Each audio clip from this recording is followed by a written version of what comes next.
할렐루야. 아멘.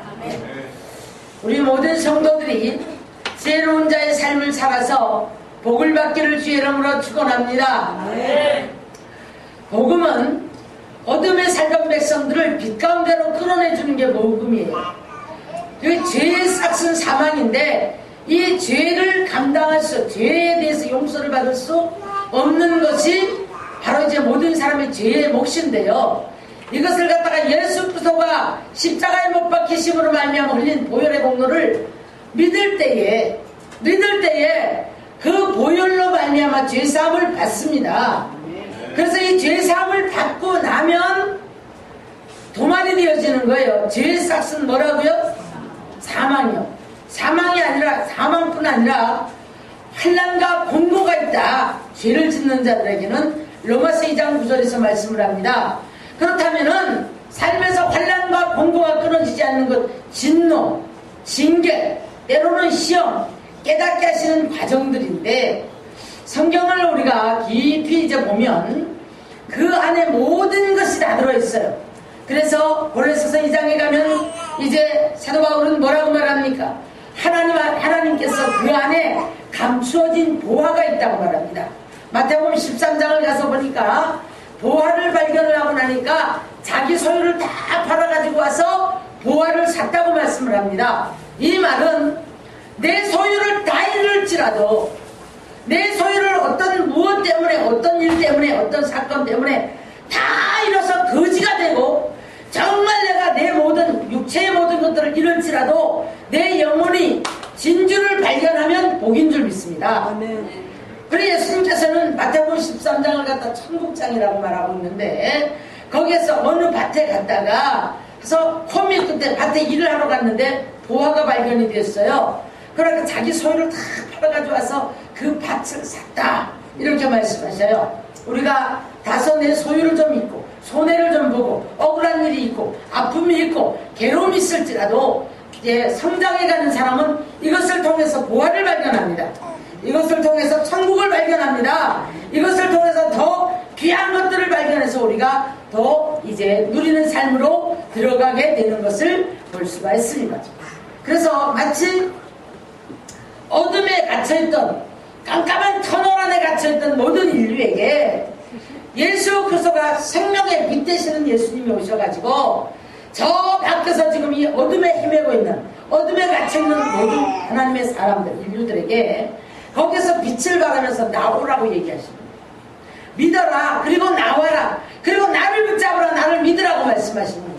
근데 놀랍게도 사망의 그늘에 앉은 자가 큰 빛을 보았고, 압제당하고 눌리고 갇히고 쇠사슬에 얽매이고 사망의 그늘에 앉아서 입 앞에 있는 음식물을 먹지 못하고 음식물을 낸 입맛을 잃어버리는 거예요. 그래서 다 밀어내고 이런 사람들이라 할지라도 이 복음을 받아서 주님을 만나면 주님께서 거기에서 해방을 시켜주십니다. 거기서 끄집어내십니다. 거기에서 우리에게 새 생명을 주십니다. 거기서 소망을 주십니다. 그래서 아골골짜기에 살고 있는 우리 모든 인생의 삶이라 할지라도 소망의 문을 우리에게 주셔요. 소망의 문을 주셔서 그 소망을 붙잡고 그 문까지 가는 데는 우리 몫이에요. 어둠에 사로잡혀 있고 고통 중에 사로잡혀 있는데 하나님이 이제 우리에게 아골골짜기에서 소망의 문을 주었다 그랬는데 그 소망의 문까지 비전은 가지고 있다 할지라도 말씀을 듣고 믿고 지키고 행하는 그 모든 것까지 하나님이 인정하시는 그까지, 그래서 그 소망의 문을 지나야만이 가나안이 있는 줄 믿습니다. 그곳에 곧 우리가 소원이 이루어지는 그런 이제 기쁨의 땅이요, 약속의 땅이요, 그리고 그곳에 곧 하나님이 예비한 이제 놀라운 은혜의 그 땅이 되어지는 줄 믿습니다. 거기까지 들어가야만 우리가 누릴 수 있는데, 누리는 거는 원하는데, 빨리 문제가 풀어지기는 원하는데, 아골골짜기에 앉아서 일어나지 못하고 아골골짜기에 앉아서 소망의 문을 아무리 하나님이 주셔도 거기에 도달하지 못하는 사람들이 얼마나 많은지 모릅니다. 그래서 고통의 삶을 살면서 우리는 늘 한순간순간에 그 고통에서 벗어나기는 원하고 많은 복을 받아서 누리기는 원하고 다 이런 소원은 다 가지고 있어요. 누구나가 다 가지고 있습니다. 높아지고 싶고 좀 잘 되어주고 싶고 복도 좀 받고 싶고 그래서 뭐 성전도 짓고 싶고 하나님 앞에 나누기도 하고 싶고 구제도 하고 싶고 많은 일을 하고 싶은 것이 누구나에게 다 주어진 소망이에요. 이 소망의 문을 아골골짜기 사는 사람들에게 저기에서 소망의 문을 아무리 하나님 주셔도 이 소망의 문을 향해서 달려가는 것은 나의 몫이라 이 말이에요. 누구의 몫이라고요? 나의 몫이에요. 나의 몫. 그래서 그럼 우리 인간 본래가 어떤 삶을 살아왔는가? 어떤 삶을 살아왔는가? 로마서 1장을 보니까 의인은 없나니? 하나도 없다. 예, 목구멍은 열린 무덤이요 입만 열면 수근수근하고 비방하고 판단하고 정죄하고 그래서 늘 육신에 속한 그런 현저한 그런 일들을 함으로 말미암아 이제 하나님이 기뻐하는 삶이 아니라 하나님이 미워하는 삶을 살아가게 된다 이 말이에요. 오늘 새벽에 요한복음 8장 29절에 가서 보니까 하나님이 기뻐하는 일을 하니까 하나님이 어떻게 두지 않았다? 혼자 두지 아니하셨도다 그랬습니다. 여러분 우리가 하나님이 기뻐하는 삶을 살아야 됩니다. 생각이 하나님이 기뻐하는 생각이 돼야 되고 생각에서 나오거든요. 이 마음에 있는 것들이 나오거든요. 그러다 보니까 불의에 잡힌 사람은 불의한 말을 할 수밖에 없고 욕망에 잡힌 사람은 욕망의 말을 할 수밖에 없어요. 교만한 자는 교만한 말을 할 수밖에 없고 불평과 불만 속에 다 들어가면은 나의 것들이 가득 차 있기 때문에 그 안에서 늘 내 것을 채우고자 하는 그런 열망 속에서 불평과 불만이 나오는 것을 볼 수가 있습니다. 그래서 의인은 없나니 한 사람도 없다고 말씀하셨는데 우리는 아무리 착하게 살고 아무리 선하게 살아도 하나님 앞에 의인의 반열에 설 수가 없어요. 왜냐하면 인간 자체는 욕심이 있고 인간 자체는 아무리 성을 행한다 할지라도 독사의 자식이기 때문에 그렇습니다.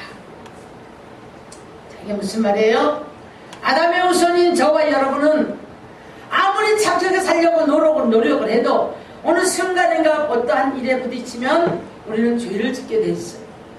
그래서 눈 뜨고 나면 보는 것이 듣는 것이 생각하는 것이 그런가 하면 내게 유익하면 우리는 또 받아들이지만 내게 유익하지 못하면 미워하게 되고 그래서 늘 우리가 늘 항상 내가 나타나기 원하고 인정받기 원하고 그래서 뭔가 좀 잘 되어야 되는데 그것이 불의한 방법을 통해서라도 잘 되기만 하면 된다라고 생각하는 어리석은 삶을 살아가는 사람들을 많이 볼 수가 있습니다.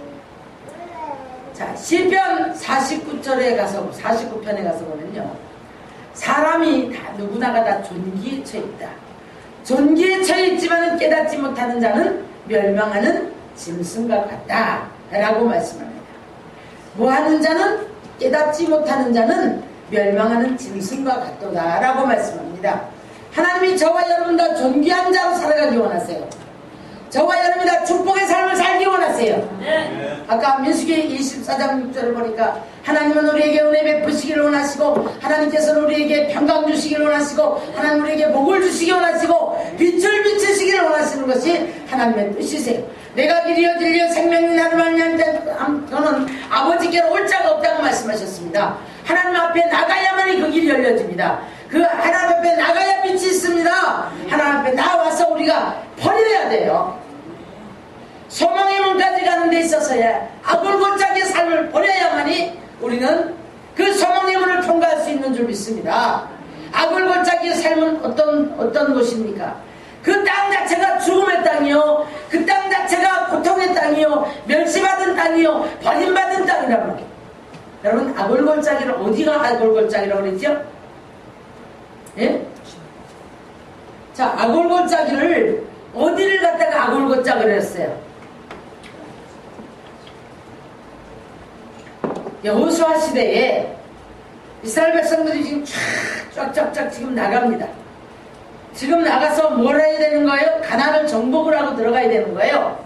정복을 하고 들어가는데 한 사람의 불의한 죄로 말미암아 못하고 들어가요. 정복을 못하고 들어가요. 패해버렸어요.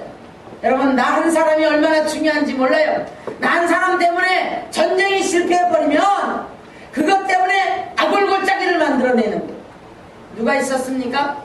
아간이라는 자기 욕망에 사로잡혀 있던 사람. 분명히 하나님께서 다 진멸하라고 했는데 전쟁터에 가서 보니까 시날산의 외투 한 벌과 금덩어리 은덩어리를 보니까 너무 욕심이 나버린 거예요. 하나님의 명령을 어깁니다. 어기고는 어떻게 자기 집에 갔다 장막에 터 밑에 갔다가 땅을 파고 묻었어요. 눈을 감고 계신 하나님이 아니세요. 그래서 하나님께서 이스라엘 백성들이 참패를 하고 돌아왔는데 참패를 하고 돌아온 이유를 찾아요. 이유를 찾는데 공의의 하나님께서 아간이라는 사람을 찾아냅니다. 아간이라는 사람을 찾아내서 여호수아가 네가 어떻게 왜 이렇게 하였느냐고 보니까 실토를 해요. 실토를 하는데 보니까 이렇게 금덩어리와 좋은 옷 한 벌을 이제 보고 욕심을 내어가지고 장막에 갖다 묻었다고 말해요. 그거 다 뺏어 불태우고 백성들이 나와서 뭐해요? 돌로 쳐서 죽여요. 아간을 돌로 쳐서 죽였는데 그 무덤을 아골골짜기로 해요. 여러분, 아골골짜기는요, 아직도 우리가 욕망에 사로잡혀 있는 사람, 교만한 사람, 내 의가 들어차 있는 사람, 내 것들이 먼저가 되어져야 되는 사람, 내 모든 하나님의 교회를 생각하지 않는 거예요. 하나님의 나라를 생각하지 않는 거예요. 하나님의 영광을 생각하지 않는 거예요. 그러다 보니까 아골골짜기에 늘 살아가는 사람들의 삶은 내중심적입니다. 그리고 멸시를 받고 그곳에 많은 돌에 맞았어요. 많은 돌에 맞고 그런가 하면 그곳에서 이제 죽어야 될 것들이 죽어야 되는데 죽지 못했기 때문에 결국에는 그가 돌에 맞아 죽는 역사가 있었던 것을 볼 수가 있습니다. 여러분, 이 돌은 예수 그리스도를 말하는 줄로 믿습니다. 말씀의 돌에 여러분이 맞아 죽어야 돼요. 육이 죽어야 돼요. 그래야 소망의 문으로 나가는 줄 믿습니다. 내 안에 있는 모든 욕망들이 죽어야만이 소망의 문으로 나갈 수가 있는 거예요. 그렇지 못하기 때문에 늘 아골골짜기에 빠져 살아요. 빠져 살다 보니까 그곳에서는 멸시를 받아야 하고 가난해야 되고 고통받아야 되고 돌아보는 자가 없고 위로하는 자가 없고. 그렇다면 아담의 후손인 나는 안 그런데 왜 오늘 목사님 저런 말씀하실까? 그런 게 아니에요. 내면을 다 들어가 보면 이런 마음들이 다 있고, 누가 잘하면 좋은데 조금만 걸리면 믿고, 인정 안 해주면 못 견디고, 이게 우리들 속에 있거든요. 그런데 속이는 저울, 교만한 마음, 공의가 없어요. 믿음 좋은 사람들도 보면요, 어느 시점을 딱 들어가 보면은 공의 앞에서 달리고 치우칩니다. 그래서 하나님은 공의의 하나님이시네. 여러분, 이 공의는 말씀의 잣대로 지는 줄 믿습니다. 말씀의 잣대로 지어서 우리가 흔들리지 말아야 되고 치우치지 말아야 되고, 오직 말씀을 따라서 내가 억울할지라도 손해가 날지라도 부족할지라도 좀 내가 하나님 앞에 내 삶에서 좀 손해가 난다 할지라도 이 공의의 하나님 말씀의 잣대를 붙잡고 순종하며 나가는 삶을 축복하시는 줄 믿습니다. 악인을, 어떤 사람을 악인이라고 합니까? 어떤 사람을 악인이라고, 불순종의 사람을 악인이라고 해요. 어떤 사람을 악인이라고 합니까? 속이는 자를 악인이라고 해요. 어떤 사람을 악인이라고 합니까? 내가 너무 이기적이다 보니까 하나님이 보이지 않는 사람들을 악인이라고 해요. 하나님과의 관계가 어그러지니까 하나님은 그것을 갖다가 악인이라고 정의를 내려보는 것을 볼 수가 있습니다. 시편 1편에 보니까 의인이, 어떤 사람이 의인이라고 말씀하셨어요? 주야로 죄인의 길에 서지 않고 오만한 자리에 서지 않고 앉지 않고 또 누구의 주야로 율법을 묵상하는 자로다. 그가 시냇가에 심겨온 나무와 같이 시절을 쫓아 가시를 맺는데 그 사람을 하나님이 의인이라고 하고 그 사람에게 복을 주신다고 말씀을 합니다. 내 스스로 나는 아무 잘못이 없고 나는 의인이고 나는 다 옳다고 아무리 우리가 큰 소리를 쳐봐도 하나님의 말씀의 잣대에서 하나님의 말씀이 저와 여러분을 의인의 반열로 이끌어 주셔야 돼요. 자, 속이는 저를 하나님이 미워하신다고 말씀하셨습니다. 교만이 오면 욕도 함께 온다고 말씀합니다. 그러나 겸손한 자는 지혜가 따르고, 지혜가 따르고, 겸손한 자는 하나님이 인정하십니다. 겸손한 자는 나는 옳은 것 같아요. 그런데 겸손한 자는 하나님이 인정을 해주셔야 돼요. 하나님이 인정하는 사람은 사람에게도 칭찬을 받습니다. 사람도 인정하시는 줄 믿습니다. 자, 그런가 하면 정직한 자는 성실하다고 말씀하십니다. 지혜로운 자의 삶은 그래서 항상 성실을 식물로 삼아가고 정직한 영으로 날마다 새롭게 새 영으로 날마다 갈아져야 돼요. 여러분, 우리가 물이 고이면 썩는 것처럼 우리 심령 안에도 날마다 새 영으로 자꾸 바뀌어져야 될 줄로 믿습니다. 그래서 우리는 날마다 오늘 한 시간에 은혜가 내게 넘쳐져야 되는 거예요. 옛날에 은혜 받은 거, 옛날에 은사 받은 거, 옛날에 내가 이랬던 거, 옛날에 기와집던 거 다 소용없어요. 오늘 현실에서 우리는 많은 열매가 있고, 오늘 현실에서 은혜가 있고, 오늘 현실에서 말씀이 말씀되어지고, 오늘 현실에서 내 안에서 새 영이 새 말씀으로 새로워져서 날마다 샘솟듯하는 삶이 되어져야 될 줄 믿습니다. 그래서 하나님, 지혜로운 자는 겸손한 자다. 겸손한 자는 하나님이 지혜로 주시고, 성실한 자, 정직한 자는 하나님이 함께 해주십니다. 억울한 것 같지만 하나님이 함께 해주셔요. 하나님이 풀어주세요. 하나님이 도우세요. 하나님이 돕는 손길이 되어지는 줄 믿습니다. 그리고 하나님 오늘 5절에 보니까 완전한 자의 공의는 자기의 길을 곧게 하거든요. 여러분, 인간이 완전할 수가 없어요. 하지만 우리가 아는 범위 내에서 최선을 다해서 하나님의 말씀을 따라가려고 하는, 하나님의 말씀의 공의에 서려고 애를 쓸 때, 그때 하나님이 우리를 곧은 길을 가게 하시는 줄 믿습니다. 우리 길에, 답에 무엇이 우리를 바른 길로 인도해 준다고요? 말씀이 우리를 바른 길로 인도해 주셔요. 그래서 시편 119편에 가서 보니까 말씀이 곧 내 길에 뭐라고요? 등이라고, 빛이라고. 그래서 내 발에 어두운 캄캄한 밤에 가는데 지금 내 발에 빛이, 말씀이 빛이 되어주면 우리가 실족할 일이 없지요. 왜 우리가 미혹에 넘어집니까? 왜 유혹에 넘어갑니까? 왜 잘못된 선택을 합니까? 왜 우리가 잘못된 만남을 만납니까? 뭐 때문에 우리가 자꾸 넘어집니까? 궁극적으로 우리가 이 말씀에 서지 못하기 때문에 그래요.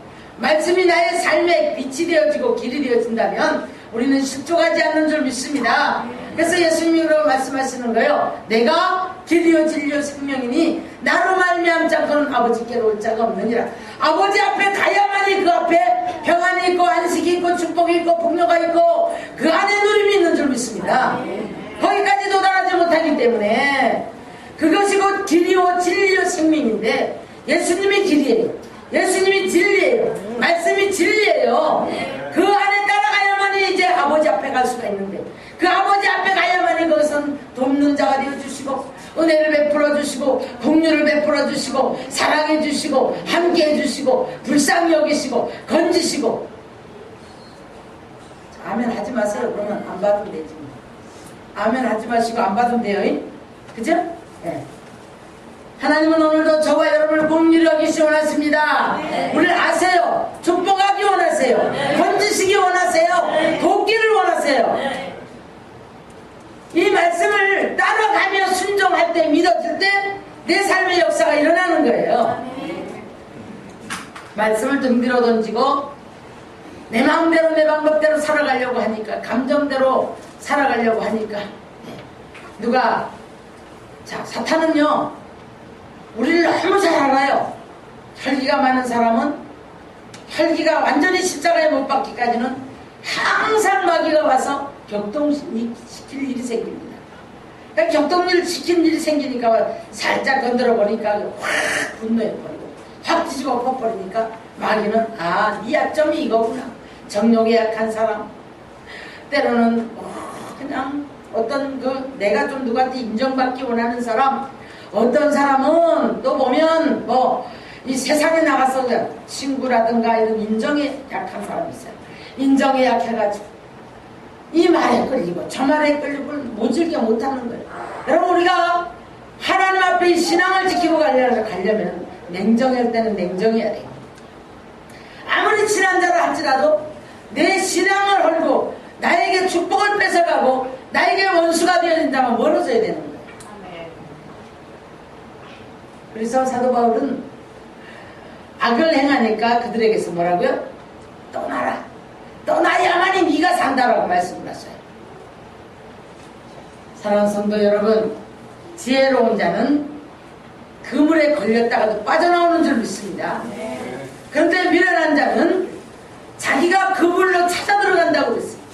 그래서 어리석은 비둘기가 애굽을 향해서 세상을 향해서 슬피 울면서 달려갈 때에 아수르와 계약을 맺고 애굽을 향해서 슬피 울며 가니까 하나님이 이제 어떻게 해요? 그물을 쳐서 올가매가지고 끌고 오는 거예요.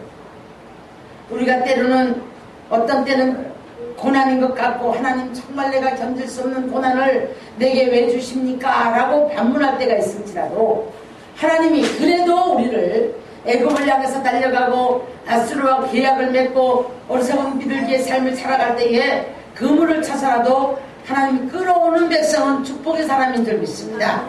다 잃은 것 같지만, 다 없어진 것 같고, 다 깨진 것 같고, 다 부족한 것 같지만 그것도 하나님이 사랑하시기 때문에 하나님께서 끌어오는 거예요.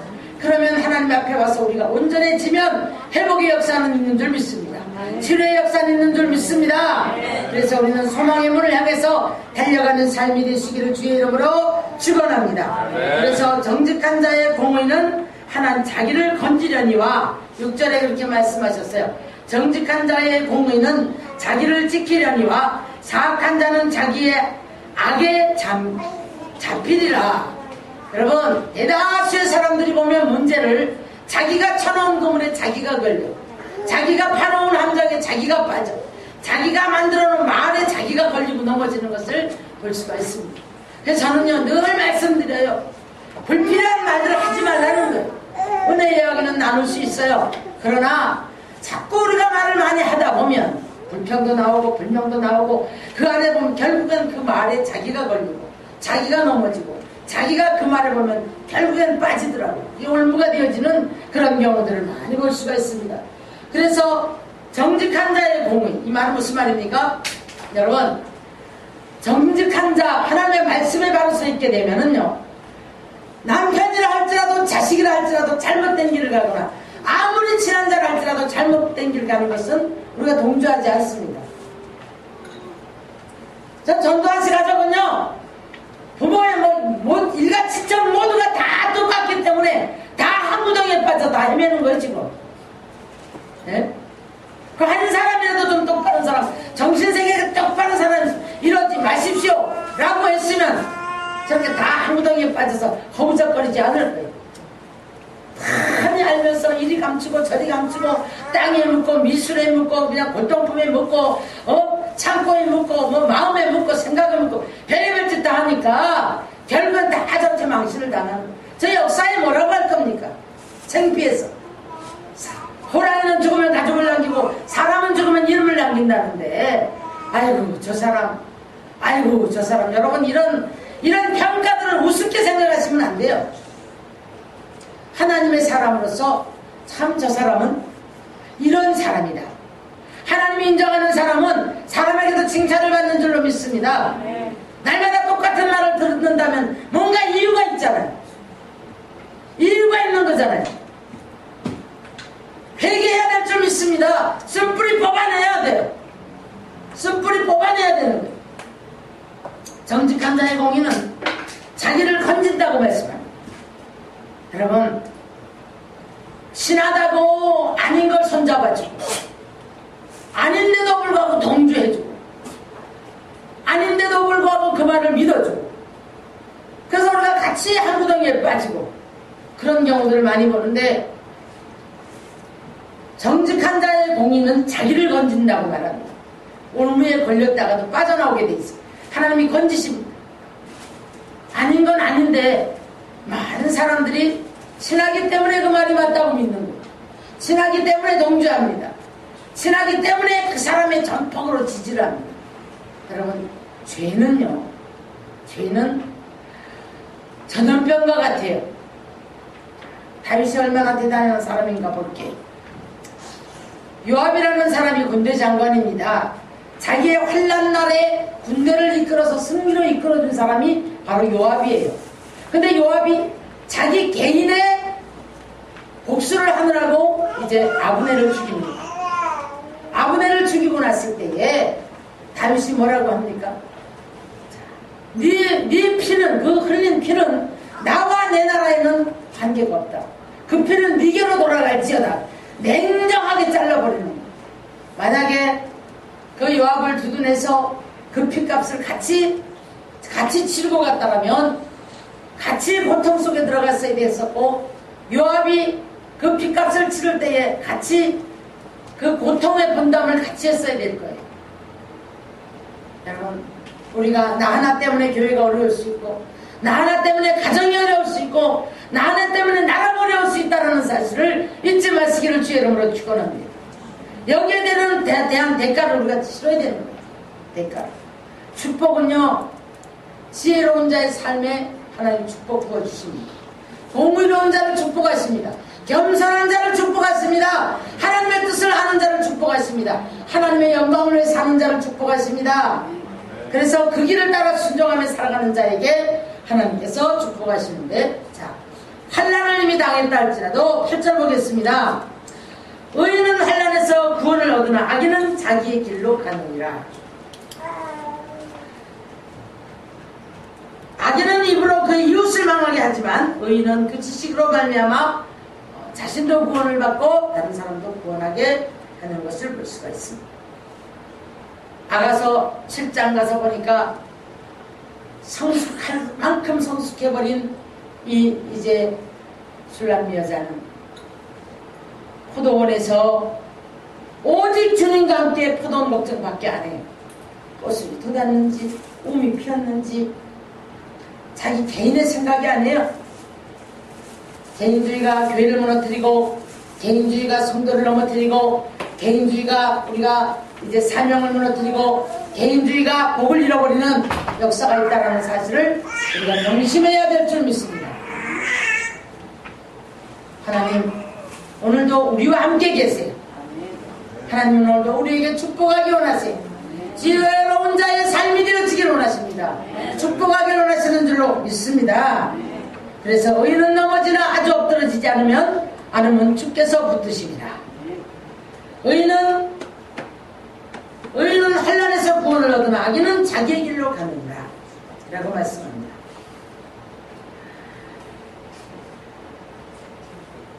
(10절) 보겠습니다. 의인이 형통하면 누가 즐거워하고 성읍이 즐거워, 악인이 배명하면 기뻐 외치느니라. 성경을 보다 보면요, 아주 우리 일상생활에서 너무너무 작은 것 같은, 우리가 그냥 아무 생각 없이 지나쳐버리는 말, 아무 생각 없이 지나쳐버리는 행동 속에서 하나님이 굉장히 깊이 간섭을 하시면서 이것이 축복이냐 저주냐 갈리는 것을 볼 수가 있습니다. 스바냐 3장 마지막 절인가요? 그랬더라고요. 많은 사람에게 상처를 핀 거예요. 그러다 보니 그 사람이 넘어져 상처를 받으니까 사람들이 막 박수를 쳐. 박수를 치면서 즐거워하는 거예요. 그 즐거워하는 이유가 뭐냐면 그 사람에게 상처를 받기 때문에. 그 마음은 우리 인간 마음속에 다 내게 상처 준 사람은 잘 되는 걸 원치 않는다는 얘기예요. 그러다 보니까 좀 잘 안 되고 좀 문제가 오고 그러면 내가 그럴 줄 알았어. 네? 그래서 막 박수를 치는 거예요. 박수를 치고. 오늘 여기도 보니까 의인이 형통하면 성읍이 즐거워하지만 악인이 평안을 하면 기뻐한다. 지금 제가 잠언 몇 장이 잘 생각이 안 나는데 그랬어요. 잠언서를 보다 보면 잠언서는 지혜의 책이잖아요. 삶의 모든 것이 들어있습니다, 이 안에. 그런데 그랬어요. 남이 안 좋은 일을 당했을 때 즐거워하고 기뻐하지 말래요. 즐거워하고 기뻐하는 자는 그것이 자기에게도 임한다고 말합니다. 자기에게도 임한다고. 우리는 그래서 이제 로마서 13장에 가면 즐거워하는 자로 같이 즐거워하고 우는 자로 같이 울어주라 그렇게 말씀하셔요. 악인에게는 뭐예요? 원수는 뭐하고? 축복하고 복을 빌어주라 라고 말씀을 합니다. 진정으로 남의 아픔에 진정으로 같이 울어줄 수 있는 마음이 돼야 되는데 속으로는 즐거워하면서 입으로는 안 됐다. 그러면서 뭐 어쩌고저쩌고 입술에 발린 위로를 한단 말이에요. 여러분 이거 우리가 한번 깊이 생각해 봐야 됩니다. 근데 이제 오늘 보니까 네가 속에서 즐거워한 만큼 너도 그 일을 당할 것이다 라고 말씀을 하셔요. 그래서 이제 어려움을 당한 사람들의 이야기를 들어보면 큰 환난 속에서 많은 것들을 돌아보면서 정말 크고 작은 모든 문제 앞에 자기가 심은 것들을 잡아내고 회개하는 모습을 바라볼 수가 있습니다. 그래서 성읍은 정직한 자의 축복으로 인하여 진흥하고 악한 자 입으로 말미암아 무너지는 11절에 이렇게 말씀하셨어요. 여러분 우리가 세우는 자가 되시기 바랍니다. 세우는 자가 되셔서 가정이 세워지고 여러분 세우는 자가 되셔서 교회가 세워지고 그리고 이웃이 세워지고 나라가 세워지는 역사가 있기를 주의 이름으로 축원합니다. 오늘날 지금 정치인들이요 세우는 역할은 하지 못하고 늘 헐뜯는 역할 어떻게든 남의 헐뜯어가지고 한 개가 더 나오면 그게 옳다 됐다 그렇게만 보여진 거예요. 그러니까 비춰진 거예요. 그러다 보니까 백성들이 아주 그냥 이제는 신문을 냅니다.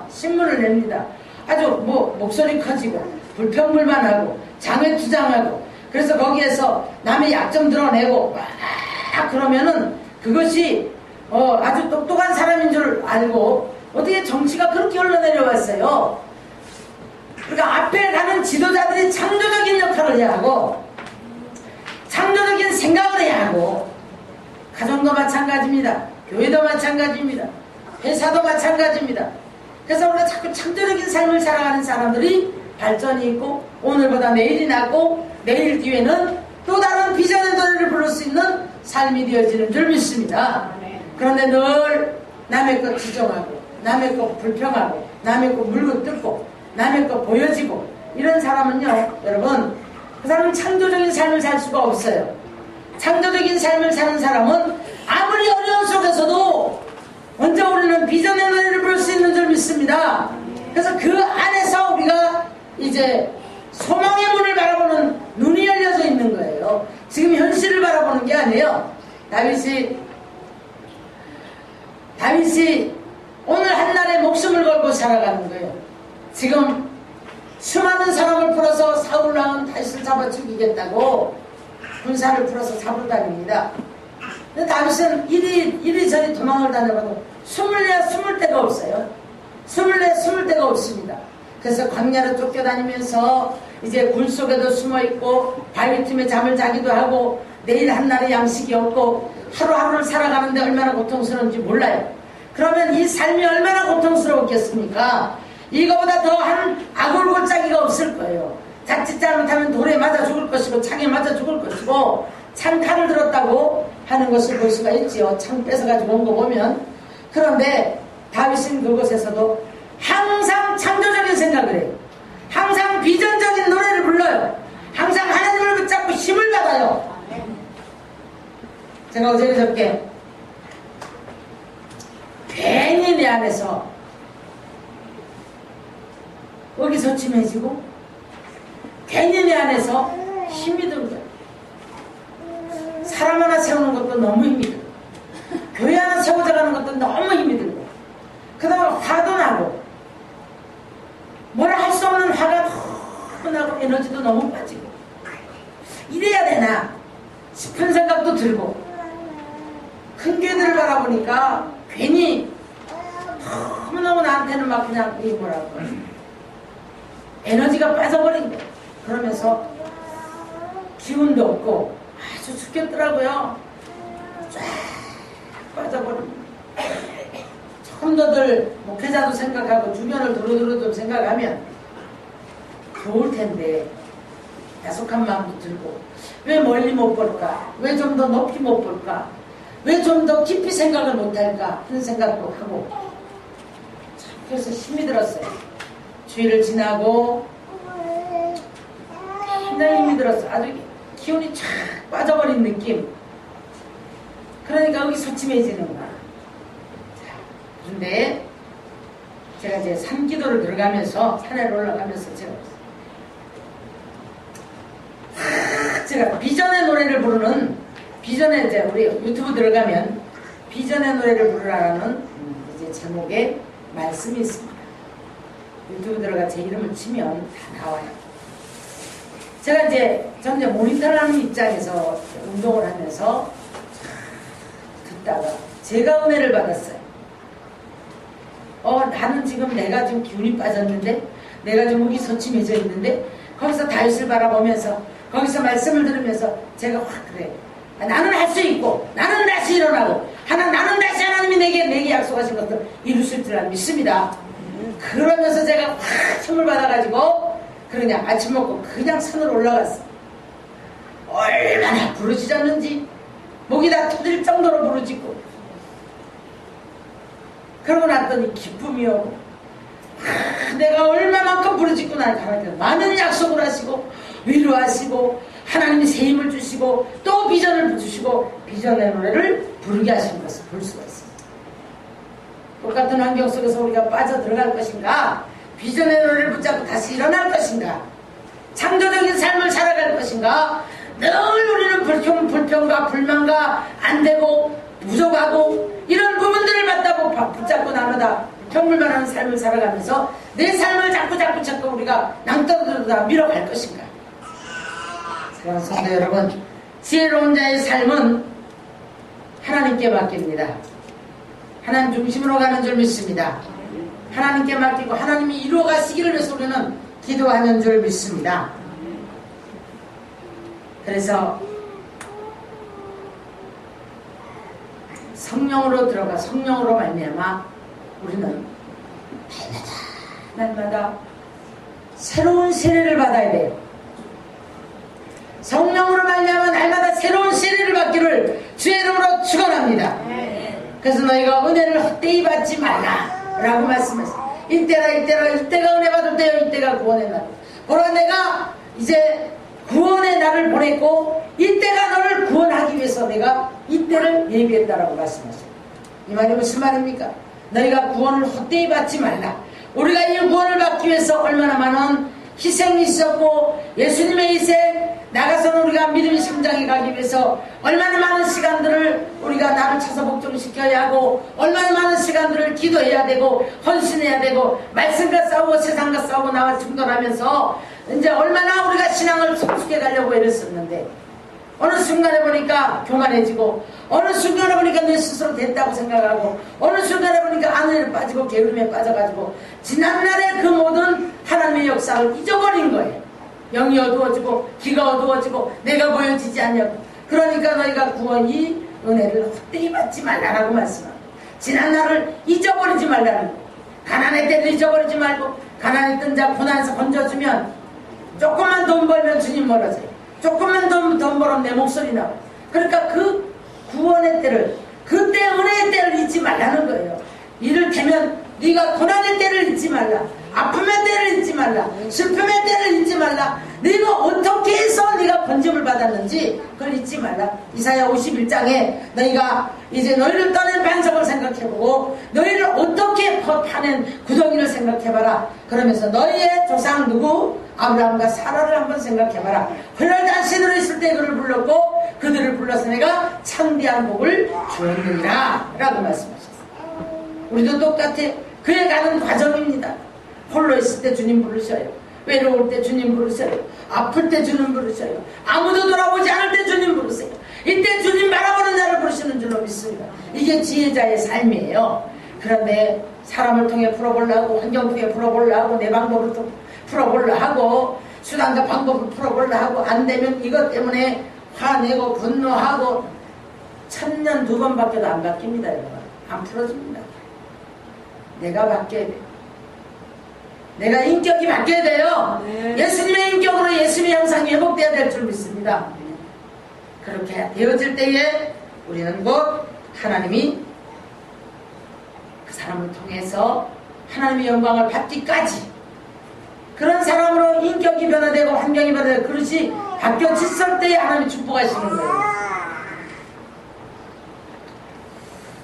마태복음 28장 보면은요, 18절 19절을 보면 하늘과 땅의 모든 권세를 주었다라고 말씀을 하셨거든요, 예수님에게. 근데 요한복음 14장에 가서 이렇게 말씀하셔요. 너는 내 안에, 나는 너 안에. 너는 너 안에, 나는 내 안에. 요한계시록 3장 20절 가서 보니까 내가 문 밖에 서서 두드려. 아직도 예수님 문 밖에 세워두고 계십니까? 아직도 주님 말씀 경히 여기고 내가 옳다고 내 목소리만 큽니까? 내 목소리가 더 커서 하나님이 역사할 수 없는, 하나님의 음성을 들을 수 없는 삶을 삽니까? 네가 내 음성을 듣고 문을 열면 내가 들어가서 너와 더불어 먹고 마시리라. 너는 내 안에, 나는 너 안에. 그렇게 너와 내가 하나가 되어졌을 때에 내가 하는 일을 너도 할 것이다. 권세를 자랑하고 권세를 부러워하고 권세받기 원하지만 우리가 이렇게 예수님하고 형상이 예수님의 형상을 바로 회복하지 못하면 이런 것들은 불가능한 사실인 줄 믿습니다. 그러므로 말미암아 이제 우리를 성령님이 오셔서 죄를 깨닫게 하시고 의를 깨닫게 하시고 심판을 깨닫게 하시고, 여러분 왜 우리가 죄를 깨달으면 예수님을 바로 알고 예수님을 바로 알았으면 그 죄가 어떤 것인지 알아서 심판을 두려워해야 되는데 구원받은 백성들이 죄를 두려워하지 않는 거예요. 심판을 두려워하지 않는 거예요. 심판을 두려워하지 않기 때문에 여전히 또 죄 가운데 다음 주 쳇바퀴 돌듯이 이제 변화되지 않은 삶을 살아간다는 사실. 저와 여러분 한 사람이 이 성읍을 살릴 수도 있습니다. 저와 여러분의 한 사람이 교회를 살립니다. 저와 여러분의 한 사람이 가정을 살립니다. 이 나라를 살리는 줄로 믿습니다. 의인이 형통하면 성읍이 즐거워하고 악인이 패망하면 기뻐 외치니라. 자, 성읍은 정직한 자의 축복으로 인해 진흥을 한다. 그런가 하면 악한 자의 입으로 말미암아 무너지느니라. 이제는 정치권도 마찬가지고 이 나라의 모든 정치인들이나 한국교회의 모든 목회자들이나 이제 모든 조직들이나 두 손 들고 날마다 으쌰으쌰하는 사람들 이젠 점점 주저앉았으면 좋겠어요. 점점 주저앉았으면 좋겠어요. 그래서 좀 이제 의인의 편열에 들어서서 창조적인 역할에서 나라를 세우는 역할을 했으면 좋겠어요. 생산적인 역할을 하면서 그 안에서 이제 이 나라를 세우는 역할을 했으면 좋겠어요. 악인이 패망을 하면은 악인은 뭐 한다고요? 악은 악한 자의 입으로는 무너지게 만든다 그랬어요. 어느 날 갑자기 보니까 이 땅에 뭐 노조니 뭐니 해가지고 할 수만 있으면, 물론 지난날에 인권을 함부로 유린했던 그 이제 사회적인 모든 제도들이라든가 모든 기업가들도 문제가 있었지만은, 그래서 이것을 통해서 민주화를 하면서 이런 것들이 이제 개방은 되었습니다. 그러나 이제는 많이 목소리가 좀 사라지긴 사라졌는데 좀 조용했으면 좋겠어요. 이 부정부패도 하나님이 뽑아야 될 줄 믿습니다. 선한 양심으로 돌아가면 부정부패 하나도 안 해요. 그래서 우리 모두가 다 하나님 앞에 지혜로운 자의 삶을 살아서 이 땅에서도 복을 받고 주님 앞에 섰을 때의 상급이 있고 부끄러움이 없는 삶을 사시기를 주의 이름으로 축원합니다. 기도하겠습니다.